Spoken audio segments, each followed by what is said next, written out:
ሰላም ጤና ይስጥልኝ ውድ የ24/7 ዜና ተከታታዮቻችን፣ የሰዓቱን ዜና ይዤ ቀርቤያለሁ። እስከ ፍጻሜው አብራችሁን ቆዩ።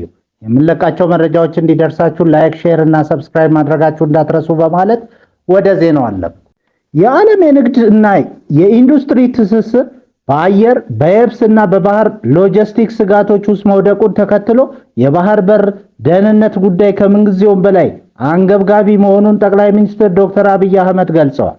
ጠቅላይ ሚኒስትሩ እንደገለጹት መንግስት ከዓመታት በፊት የባህር ላይ እንቅስቃሴ አደጋ ሊገጥመው እንደሚችል በመተንበይ ከባህር ከራቅን 130 ሚሊዮን ሕዝብ አደጋ ውስጥ ይወድቃል የሚል የጸና አቋም ሲያራምድ ቆይቷል። ምንም እንኳን በወቅቱ ለዚህ ጉዳይ በቂ ትኩረት ባይሰጠው፣ አሁን ላይ ግን ሀገራት የንግድ መስመሮች ለጥቅማቸውም ሆነው ተቀናቃኞቻቸውን ለመጉዳት ሲሉ በከፍተኛ ደረጃ እየተቆጣጠሩት ይገኛሉ። በመሆኑም ከባህር መራቅም ሆነ በአንድ መስመር ላይ ብቻ ጥገኛ መሆን አዋጭ ባለመሆኑ ኢትዮጵያ ለዚህ የሎጂስቲክስ አለመረጋጋት አስቀድሞ መተንበይን ፕሮአክቲቭ የሆነ መፍትሄ መከተሏን ጠቅላይ ሚኒስትሩ አብራርተዋል። ሌተናንት ጄኔራል ታደሰ ወረደ በቅርቡ ወደ አዲስ አበባ ሄደው የነበረው ከዶክተር ደብረጽዮን ገብረ ሚካኤል ጋር በመመካከርና በመስማማት እንደሆነ አሳወቁ። ፌዴራል መንግስት ለአንድ ዓመት ስልጣናቸውን ያራዘመላቸው የትግራይ ክልል ጊዜያዊ አስተዳደር ፕሬዝዳንት ሌተናንት ጄኔራል ታደሰ ወረደ ወደ አዲስ አበባ ያደረጉት ጉዞ የህወሓት ሊቀመንበር ዶክተር ደብረጽዮን ገብረ ሚካኤል በሚያውቁትና በመከሩበት እንዲሁም በተስማሙበት መንገድ መሆኑን ገልጸዋል። ፕሬዝዳንቱ በሰጡት ጋዜጣዊ መግለጫ እንዳብራሩት በቅርቡ ወደ አዲስ አበባ የተጓዙት በፌዴራል መንግስት በተደረገላቸው ጥሪ መሰረት ሲሆን ጉዞም የፕሪቶሪያው ውል ፈራሚ ከሆነው ህወሓት ሊቀመንበር ዶክተር ደብረጽዮን ጋር በመመካከርና በመስማማት የተደረገ መሆኑን ይፋ አድርገዋል። ሌተናንት ጄኔራል ታደሰ ወረደ በአዲስ አበባ ለፌዴራል መንግስት ያቀረቡት ሪፖርት የክልል መስሪያ ቤቶች የሥራ አፈጻጸምን መሰረት ያደረገ መሆኑን ገልጸዋል። በሪፖርቱና በውይይቱ ከተነሱ ዋና ዋና ጉዳዮች መካከል ተፈናቃዮችን ወደ ቀያቸው የመመለስና የትግራይ ክልልን ግዛት እንዲከበር ማድረግ፣ በትምህርትና ጤና ዘርፍ ያሉ እንቅስቃሴዎችን፣ የበጀት መቋረጥን ተከትሎ የተከሰተው የመድኃኒት እጥረት ይገኙበታል ብለዋል። ከዚህ በተጨማሪም ከጦርነቱ በኋላ የክልሉ የእርሻ እንቅስቃሴ መልሶ ለማነቃቃት ሊገቡ ከተፈቀዱት 500 ትራክተሮች 85 ከገቡ በኋላ ጅቡቲ ወደብ የቀሩበት ምክንያት በሪፖርቱ ፌዴራል መንግስት በጥያቄ መልክ መቅረቡን ገልጸዋል። በሌላ በኩል ሌተናንት ጄኔራል ታደሰ ወረደ ህወሓት ወጥቶ ስለተቃወመው የስልጣን ዘመናቸው ለአንድ ዓመት መራዘም ማብራሪያ ሰጥተዋል። መጋቢት 30 2018 ዓ.ም ይጠናቀቅ የነበረው የጊዜያዊ አስተዳደሩ የስልጣን ጊዜ ተከትሎ የስልጣን ክፍተት ተከስቶ ክልሉ መንግስት አልባ እንዳይሆን ከሁለት ወር በፊት ጀምሮ ከፌዴራል መንግስት ምክክር ሲደረግበት ነበር ብለዋል። ወደ አዲስ አበባ ስጓዝ የፕሪቶሪያ ውል ፈራሚ ከሆነው ህወሓት ሊቀመንበር ዶክተር ደብረጽዮን ገብረ ሚካኤል በመካከርና በመስማማት ነው ሲሉ አሳውቀዋል። የትግራይ ጊዜያዊ አስተዳደር ፕሬዝዳንት ሌተናንት ጄኔራል ታደሰ ወረደ የስልጣን ዘመን በአንድ ዓመት መራዘሙ ይፋ ከተደረገ በኋላ ህወሓት የተናጠል ውሳኔ ነው በሚል በመግለጫ እንደተቃወመው ይታወሳል።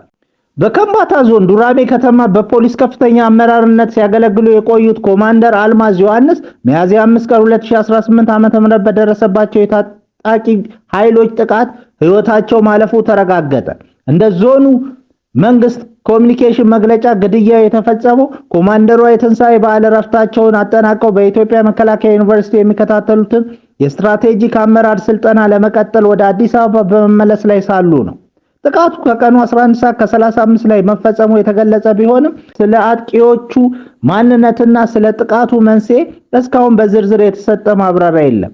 ኮማንደር አልማዝ በፖሊስ ሰራዊት ውስጥ ለ21 ዓመታት ያገለግሉ ሲሆን በስራቸው ጠንካራና ማህበራዊ ረድኤት ስራዎች ላይ ንቁ ተሳትፎ የነበራቸው መኮንን እንደነበሩ ተነግሯል።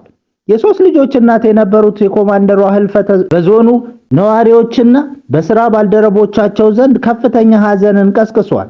ጉዳዩን በተመለከተ ከጸጥታ አካላት ተጨማሪ መረጃ እየተጠበቀ ነው።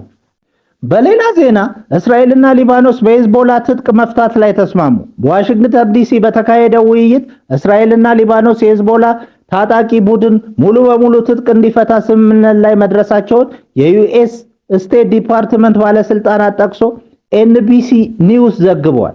ከስምምነቱ ዋና ዋና ነጥቦች መካከል ኢራን በሊባኖስ የፖለቲካና የደህንነት ጉዳዮች ላይ ያላትን ተጽዕኖ ማስቆም የሚለው ይገኙበታል። በተጨማሪም በጦርነቱ ምክንያት ለተፈናቀሉ ከ1 ሚሊዮን በላይ የሊባኖስ ዜጎች የሚውል 58.8 ሚሊዮን ዶላር የሰብአዊ እርዳታ ፈንድ ተፈቅዷል። ይህ በጀት ለመሰረታዊ ፍላጎቶች ማለትም ለምግብ፣ ለውሃና ለድንገተኛ መጠለያ አቅርቦት የሚውል ነው። ይህ ስምምነት የተደረሰው የሊባኖስ ባለስልጣናት ግጭቱ በሲቪሎች ላይ እያደረሰ ያለው ጉዳት እጅግ አሳሳቢ መሆኑን በገለጹበት ወቅት ነው።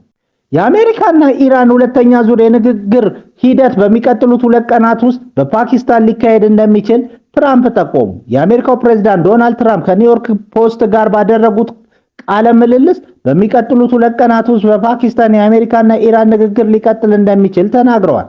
ትራምፕ ሲናገሩ በእውነት እዚያው መቆየት ይኖርባቸዋል፣ ምክንያቱም በሚቀጥሉት 2 ቀናት ውስጥ አንድ ነገር ሊከሰት ይችላል፣ እኛም ወደዚያ የመሄድ ዝንባሌ ያለን ማለታቸው ተጠቅሷል። በተጨማሪም ትራምፕ የፓኪስታን ጦር አዛዥ ፊልድ ማርሻል አሲም ሙኒር በንግግሩ ሂደት ላይ ጥሩ ስራ እየሰሩ መሆናቸውን ገልጸዋል። እሳቸው ድንቅ ናቸው፣ ስለዚህ ወደዚያ የመመለሳችን እድል ከፍተኛ ነው ሲሉም ትራምፕ አክለው ተናግረዋል። በተመሳሳይ ፕሬዝዳንት ዶናልድ ትራምፕ ከኤቢሲ ኒውስ ዘጋቢ ጆናታን ካርል ጋር ባደረጉ ቆይታ በሚቀጥሉት 2 ቀናት ውስጥ አስገራሚ ነገሮች እንደሚከሰቱ ተናግረዋል። ትራምፕ በኢራንና በአሜሪካ መካከል ያለው ግጭት ወደ ማብቂያው በጣም ተቃርበዋል ብለው እንደሚያምኑ ገልጸዋል። ጦርነቱ በስምምነት ቢጠናቀቅ እንደሚመርጡ ገልጸው ይህም ኢራን ሀገሯን መልሳ እንድትገነባ እድል እንደሚሰጣት ጠቁመዋል። እኔ ፕሬዝዳንት ባልሆን ኖሮ ዓለም ወደ ፍርክስ ትለወጥ ነበር በማለት በዓለም ፖለቲካ ላይ ያላቸው ሚና አጉልተው ተናግረዋል። የሚቀጥለው ማክሰኞ የሚያበቃውን የተኩስ አቁም ስምምነት ለማራዘም እቅድ እንደሌላቸውና አስፈላጊም እንዳልሆነ ገልጸዋል። በተጨማሪም ምክትል ፕሬዝዳንት ጄዲ ቫንስ ትራምፕ ከቴህራን ጋር ትልቅ ስምምነት ላይ ለመድረስ ፍላጎት እንዳላቸው በጆርጂያ ዩኒቨርሲቲ ባደረጉት ንግግር አረጋግጠዋል። የኢራን መንግስት በአሜሪካና በእስራኤል ጥቃቶች ሳቢያ የደረሰበትን የኢኮኖሚ ኪሳራ የመጀመሪያ ደረጃ ግምገማ ይፋ አደረገ። የመንግስት ቃል አቀባይ ፋቴሚ ሞሃጄራኒ እንደገለጹት ሀገሪቱ እስካሁን ድረስ የ270 ቢሊዮን ዶላር ኪሳራ አስተናግዳለች። ቃል አቀባዩ የጉዳት ግምገማ በሁለት ዋና ዋና ደረጃዎች እየተከናወነ መሆኑን ጠቁመዋል። የመጀመሪያው ደረጃ በህንፃዎችና በቁሳዊ ንብረቶች ላይ የደረሰ ቀጥተኛ ውድመት ሲሆን ሁለተኛው ደረጃ የኢንዱስትሪ ተቋማት ስራ በማቆማቸውና በመንግስት ገቢ ላይ በደረሰው ከፍተኛ ቅናሽ የመጣ ቀውስ ነው። ኢራን ይህን ግዙፍ የገንዘብ ኪሳራ ለማስመለስ እና ከአሜሪካ ወታደራዊ ካሳ ለመጠየቅ በድርድር ቡድኑ አማካኝነት እየሰራች መሆኑን አስታውቃለች። ጀርመን ዩክሬንን በፓትሪዮት ሚሳኤል አቅርቦት እንደምታግዝ ገለጠች። ጀርመንና ዩክሬን በኃይል አቅርቦትና የማዕድን ልማት ላይ በጋራ ለመስራት መግባቢያ ሰነድ ፈርመዋል። የጀርመን መከላከያ ሚኒስትር ዩክሬንን በበርካታ መቶዎች የሚቆጠሩ የፓትሪዮት ሚሳኤሎች አቅርቦት ለማገዝ መዘጋጀቱን ይፋ አደረገ። ሚሳኤሎቹን የሚያቀርበው የዩናይትድ ስቴትስ የመከላከያ አቅራቢ በመላው ዓለም ከ52000 በላይ ሰራተኞች ያለው ግዙፍ ኩባንያ ራይቴዮን መሆኑንም ተዘግቧል። ይህ በእንዲህ እንዳለ የጀርመን የኢኮኖሚና የኃይል ሚኒስትር ካታሪና ራይሽ በተፈጥሮ ማዕድናትና የኃይል ዋስትና ላይ ለመተባበር ከዩክሬን አቻቸው ጋር የመግባቢያ ሰነድ መፈራረማቸው ተገልጧል። ሁለቱ ሀገራት በኢኮኖሚና ንግድ ጉዳዮች ላይ አዲስ አሰራር ለመመስረት የሁለትዮሽ ግንኙነታቸውን ይበልጥ ለማጎልበት ብሎም ከሩሲያ ጋር በቀጠለው ጦርነትም የዩክሬን ጽናት ለማስቀጠል መስማማታቸው ተገልጿል።